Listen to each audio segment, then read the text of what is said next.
Police वाले याद रखिएगा, आपकी भी बारी आएगी। जनता चलाते हैं आप हमारे ऊपर, याद रखिएगा ये सरकार जब आपका पेंशन बंद कर देगा ना, तब आपके लिए बोलने वाला कोई नहीं होगा।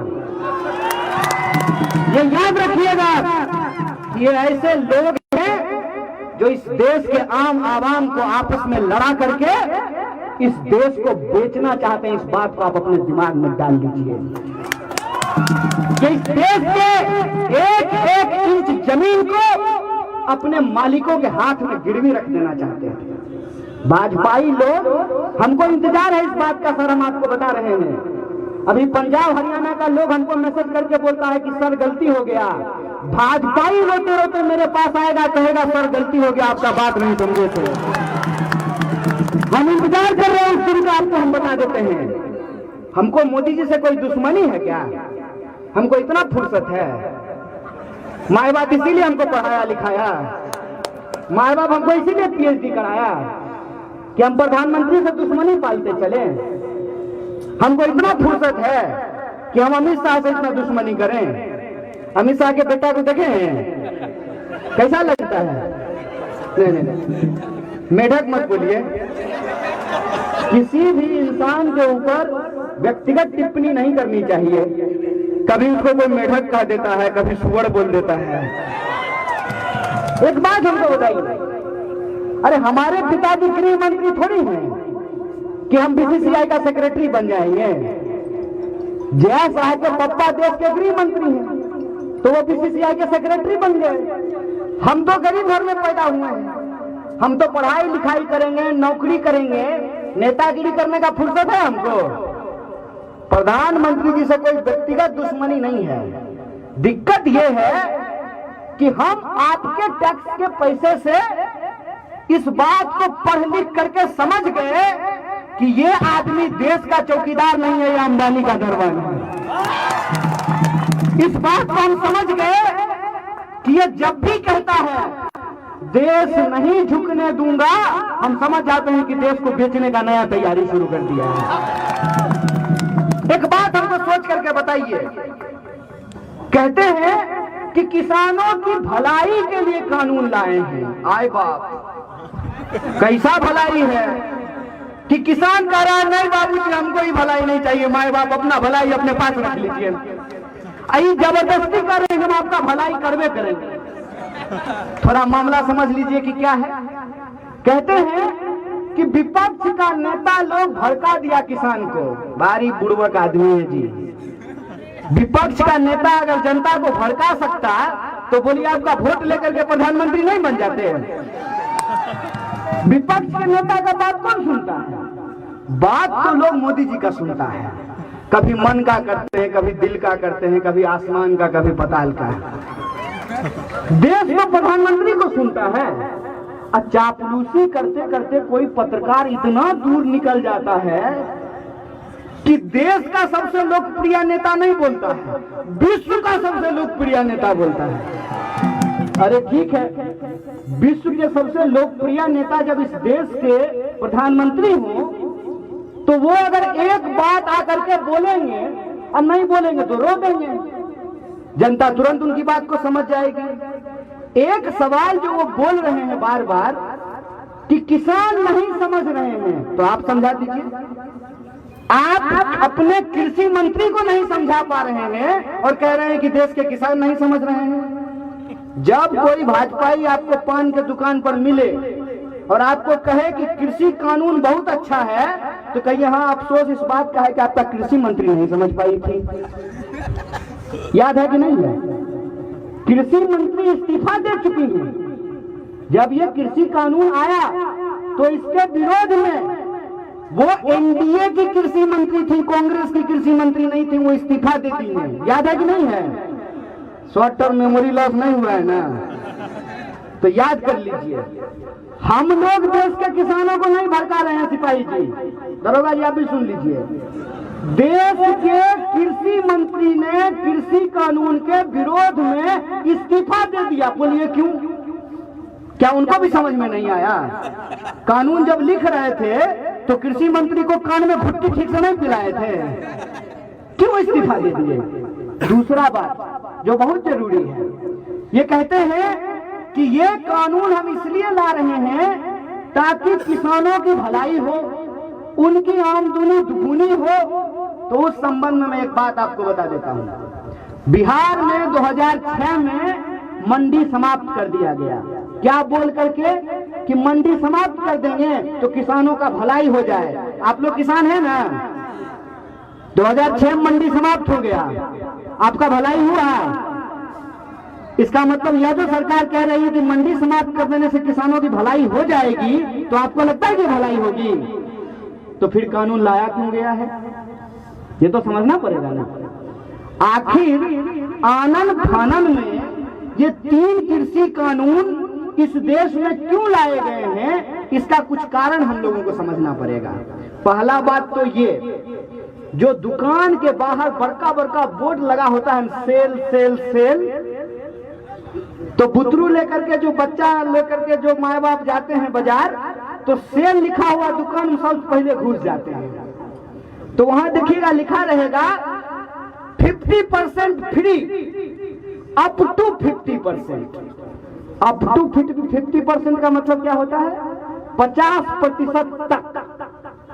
अब बड़का बड़का जो है ऐड आता है अखबार में कि 30,000 में ही मोटरसाइकिल मिलेगा, हर एक माल 10 रुपया। 30,000 में मोटरसाइकिल मिलेगा और स्टार लगा करके अखबार के कोना में तनी तनी को अक्षर में एकदम माखी मुंडी जैसा लिखा रहता है, शर्तें लागू। कभी आप सोचेंगे कि ये 3 कानून एक साथ क्यों लाया गया है? अरे किसानों की भलाई करनी थी तो एक को कानून ला करके एकदम भरपेट भलाई कर देते किसान का। ये 3 कानून साथ में क्यों लाया गया है? असल खेल यहीं पे है। पहला कानून में ये कह रहे हैं कि मंडी समाप्त कर देंगे। दूसरा कानून में कह रहे हैं कि किसानों के खेत को ठेका पे दे देंगे। और तीसरा कानून में ये कह रहे हैं कि अब एसेंशियल कमोडिटी मतलब आवश्यक वस्तुओं की भी काला बाजारी जायज होगी। समझे? अब समझ लीजिए खेला।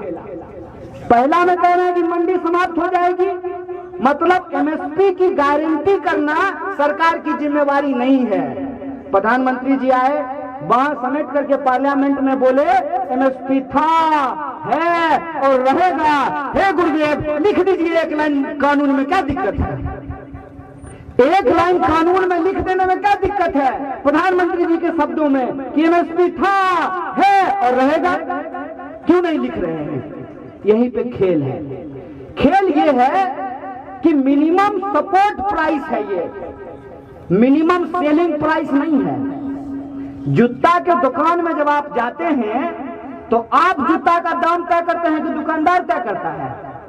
बोले कौन तय करता है? दुकानदार। किसान अपने फसल का दाम तय कर सकता है? क्यों?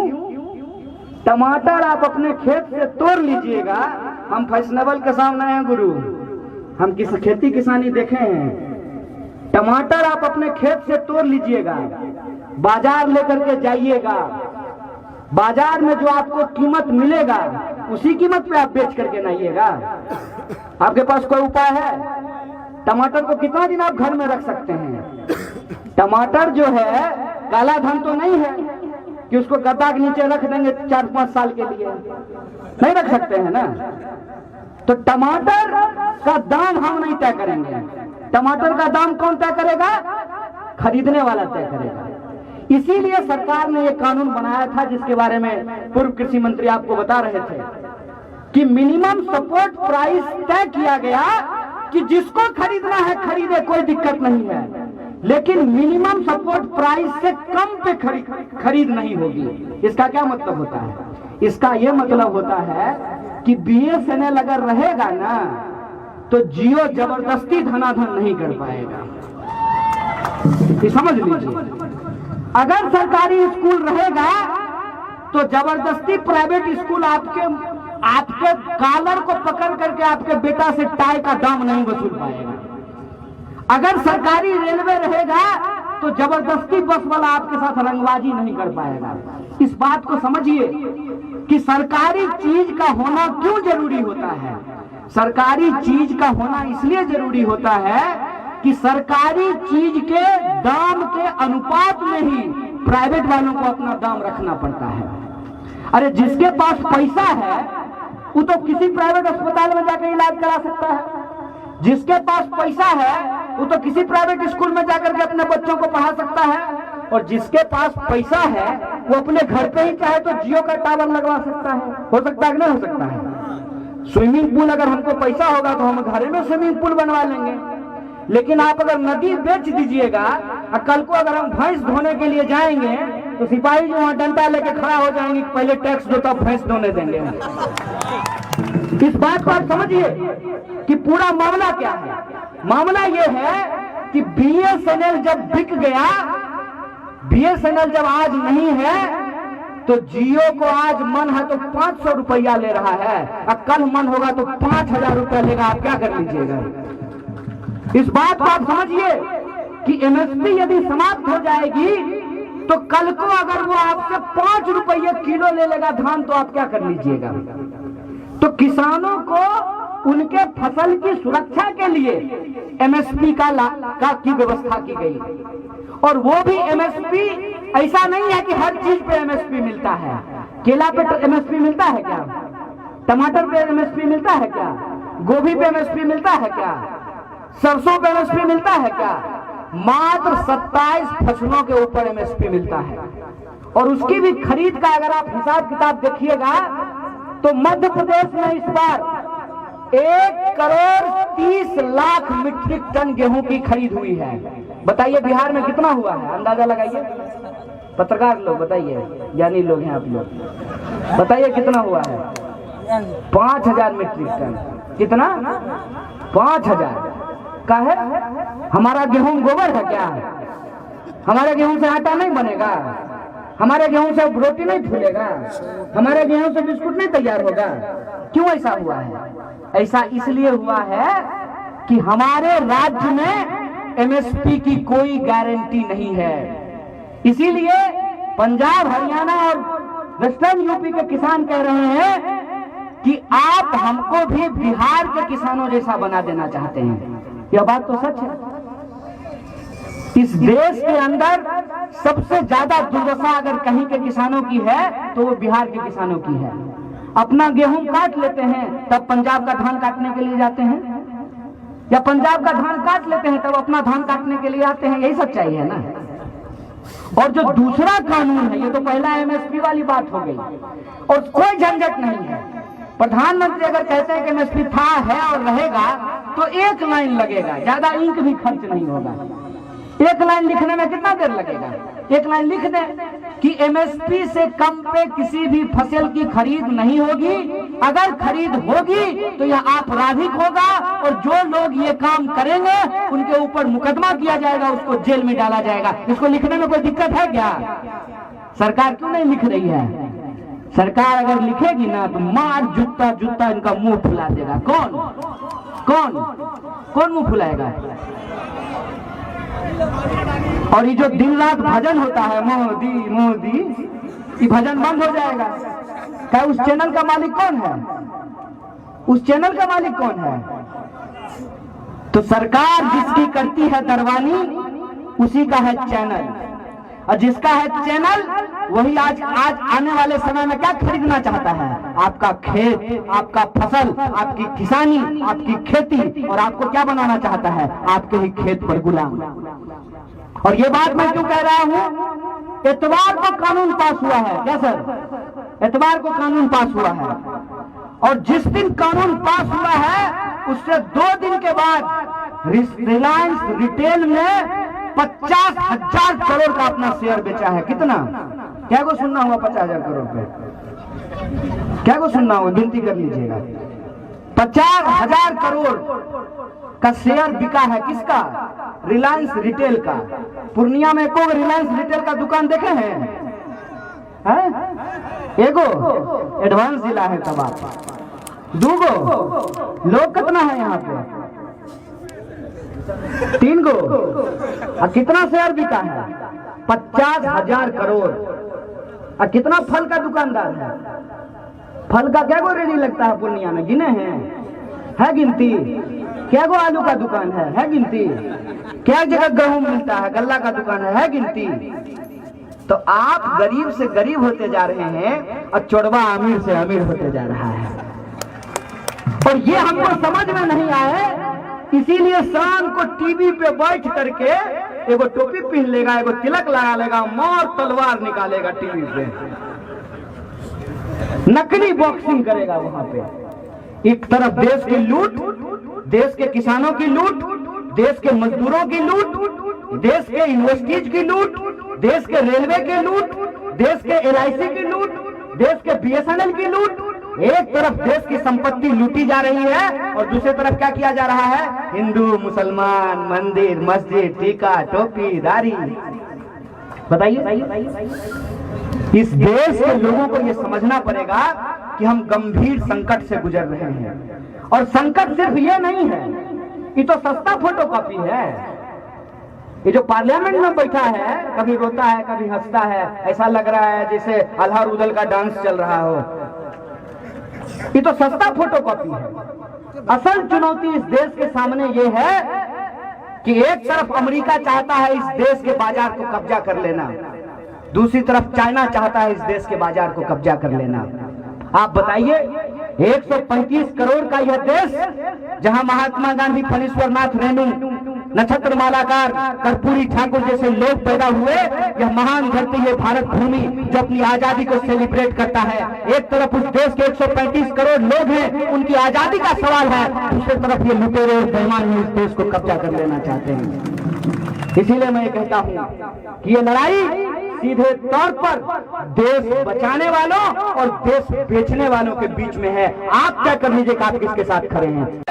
ये लड़ाई किसानों और बेईमानों के बीच है, ये लड़ाई हेलीकॉप्टर और ट्रैक्टर के बीच में है। ये लड़ाई आप सीधे तौर पे समझ लीजिए कि एक तरफ वो लोग हैं जो 1947 में हमको आजादी मिली है, जो संविधान ने जो हमको अधिकार दिया है, उस संविधान को बचाने वाले लोग हैं। दूसरे लोग वो हैं जो अंबानी और अदानी के दरवाजे पे आज दरबान करने के लिए तैयार हैं। आज इस लड़ाई में हर एक इंसान को अपनी पहचान को छोड़ करके एक भारतीय होने के तौर पे इस आंदोलन में शरीक होना चाहिए, उसको अपना समर्थन देना चाहिए, क्योंकि आने वाले वक्त में हम छोटी छोटी चीजों के लिए मुहताज हो जाएंगे। दूसरा कानून क्या है?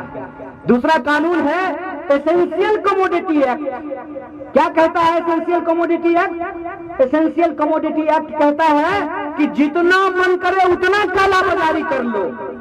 एक बात बताइए, खेती किसानी करने वाले लोग हैं, जब प्याज की पैदावार होती है, जब केला का पैदावार होता है, जब आम का पैदावार होता है, जब गेहूं की पैदावार, जब धान की, मकई की, मखाना की पैदावार होती है, तो जिसके पास पूंजी होगा तो इलाके का सारा मखाना, सारा गेहूं खरीद सकता है कि नहीं खरीद सकता है? तो पहले कानून ये था कि एक लिमिट के बाद आप किसी भी आवश्यक वस्तु का भंडारण नहीं कर सकते हैं। अगर आप भंडारण कीजिएगा तो दरोगा को जो पावर है तो जाकर के उसके ऊपर छापा मार सकता है। इसीलिए आप सुनते होंगे जब प्याज 80 रुपए किलो हो जाता था तो प्याज के गोदाम पे छापा पड़ता था, पड़ता तक नहीं पड़ता था, और फिर प्याज का दाम घट करके 40 से 20 रुपए पहुंच जाता था। आज के डेट में इन्होंने काला बाजारी को कानूनी अमली जामा पहना दिया है। ये पूरा का पूरा लड़ाई, इसीलिए मैं कहता हूं कि सिर्फ किसान की लड़ाई नहीं है, ये इस देश के आम और आवाम की थाली में रोटी, नमक, प्याज, दाल रहेगा कि नहीं रहेगा, ये उसकी लड़ाई है। इस बात को हमको समझना चाहिए। इसीलिए इस लड़ाई को सिर्फ फार्मर के तौर पे नहीं, बल्कि इस देश में सिटीजन के तौर पे, कंज्यूमर के तौर पे हम लोगों को लड़ना पड़ेगा। बोलिए, इसके लिए आप तैयार हैं कि नहीं है? अगर आप तैयार हैं तो मैं आपको एक भरोसा दिलाना चाहता हूं। ठेकेदारी का जो ये कानून ये लेकर के आए हैं, 3 कानून है, याद रखिएगा। एक, मंडी समाप्त करने का कानून, दूसरा, किसानों के खेत को ठेका प्रथा पे देने का कानून, और तीसरा, जो आवश्यक वस्तु है उसके काला बाजारी को बचाने का ये 3 कानून है। ये फर्क आप समझिए।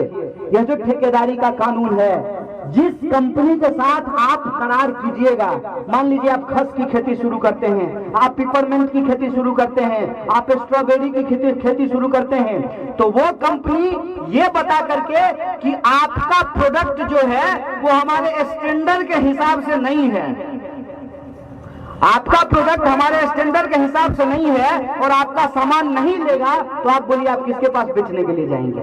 तो मजबूरी में कम दाम पे आपको उसी कंपनी को अपना सामान आपको बेचना पड़ेगा।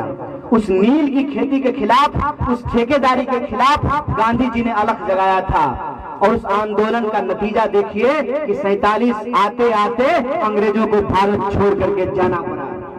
यह बात मैं आपको सिर्फ याद दिलाने के लिए आया हूं कि यह बिहार की धरती है। जितना दिल्ली में हंगामा होना है हो जाने दीजिए। जब तक आंदोलन की अलग पूर्णिया और पटना से नहीं होगी तब तक मोदी का कुछ होने वाला नहीं है। इसीलिए मैं आपसे कहता हूं कि अगर इस लुटेरी सरकार को आप बदलना चाहते हैं तो आंदोलन की आगाज उत्तर प्रदेश के पूर्वी इलाकों से और बिहार की धरती से हमको करना पड़ेगा, तभी हम इस सरकार को उखाड़ करके फेंक सकते हैं। किसानों और मजदूरों के हक और अधिकार के लिए जय जवान जय किसान और जय संविधान के संकल्प को पूरा करने के लिए इस लड़ाई को हम आगे बढ़ा सकते हैं। बोलिए इस लड़ाई में, इस संकल्प में आप लोग एकजुट होने के लिए तैयार हैं कि नहीं है? पक्का है ना? मैं आपको यह बात कहना चाहता हूं कि सरकार का गरुड़ जितना भी क्यों न हो, जब जनता सड़क पर उतरती है तो गरुड़ भी टूट करके गिरता है। इस सरकार का गरुड़ भी तोड़ेंगे और बिहार में, देश में किसानों और जवानों के संकल्प के साथ जय जवान जय किसान और जय संविधान के नारे के साथ इस लड़ाई को आगे बढ़ाएंगे। इन्हीं शब्दों के साथ आप तमाम आयोजकों का और आप तमाम लोगों का शुक्रिया अदा करते हुए, धन्यवाद कहते अपनी बात को खत्म करूंगा।